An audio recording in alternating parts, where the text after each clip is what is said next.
ការបែបប្រមូលផ្ដុំនៅកម្ពុជាចំហាយ5ត្រឡប់ទៅប្រភពដើមយើងទំនួលហើយជាតិនេះយើងទៅ10ឆ្នាំអាចឈានដល់ដែនកំណត់នៃការទាំង3ផ្ដុំនៅកម្ពុជាយើងទៅ10ឆ្នាំក៏បានឈានដល់កម្រិតកម្ពុជានៃជីវិតព្រះសង្ឃក៏សំណឹងមើលមេឃពួកគេនិយាយថាគឺសង្ឃបិសាចនឹងមកវិញហើយអ្នកមកតាសាហើយអីក៏យូរមកលើមិនក៏មិនទាន់ឃើញមកទៀត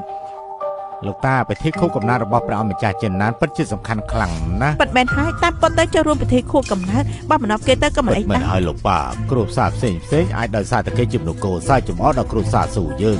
យ៉ាទៀតអ៊ីតុនម្នាក់នេះនៅក្នុងគ្រួសារស្រុកស្រែតាមពិតគ្មានកម្រិតវប្បធម៌អីទេអ៊ីតុន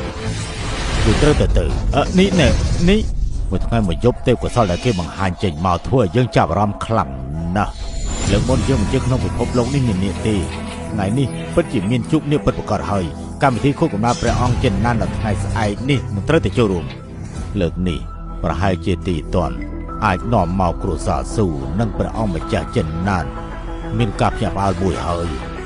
ឆាប់ឡើងអ្នកប្រុសស៊ូឲ្យលឿនជាងនេះបន្តិចទៅបានទេឆាប់ឡើងណាស់មែនបានហើយមកជុំគ្នាហើយចេញដំណើរទៅសំណាក់ព្រះអង្គម្ចាស់ចិនណាន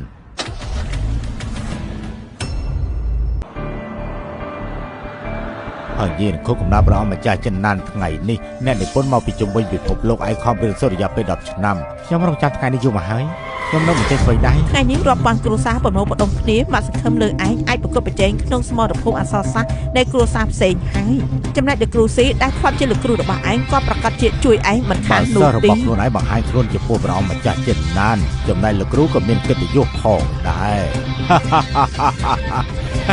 ពីតនកម្មវិធីខួបកំណើតថ្ងៃនេះគ្រាន់តែឆ្លងកាត់ទេចំនួនអក្សរសាស្ត្ររវាងគ្រួសារនីមួយៗទៅជាចំណុចសំខាន់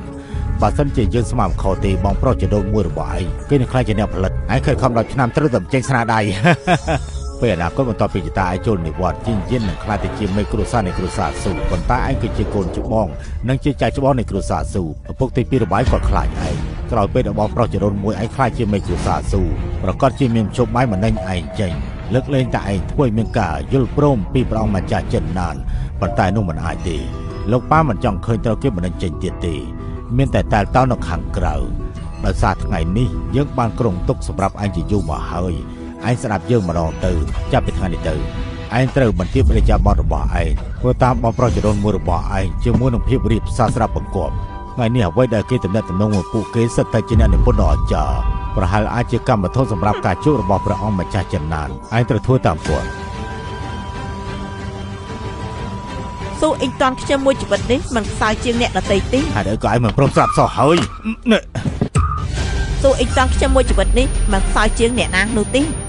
ងចេះនិយាយហើយហេមិនមែនឯងកោទេអីត្រូវហើយខ្ញុំមិនមែនកោទេ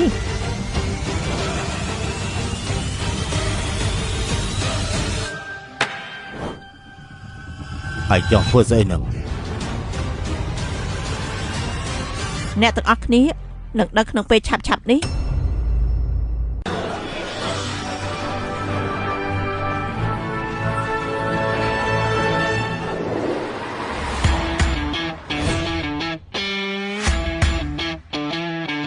លោកម្ចាស់គ្រួសារវាងសូមស្វាគមន៍ម្នាក់នេះគឺតារាដែលទៅរះនៃគ្រួសារវាងជាងជឺគួរឲ្យសរសើរអាយុ18ឆ្នាំក៏ត្រួតនៅពិភពអក្សរសាស្ត្រតែសូមអញ្ជើញលោកចង់និយាយថាកូនប្រុស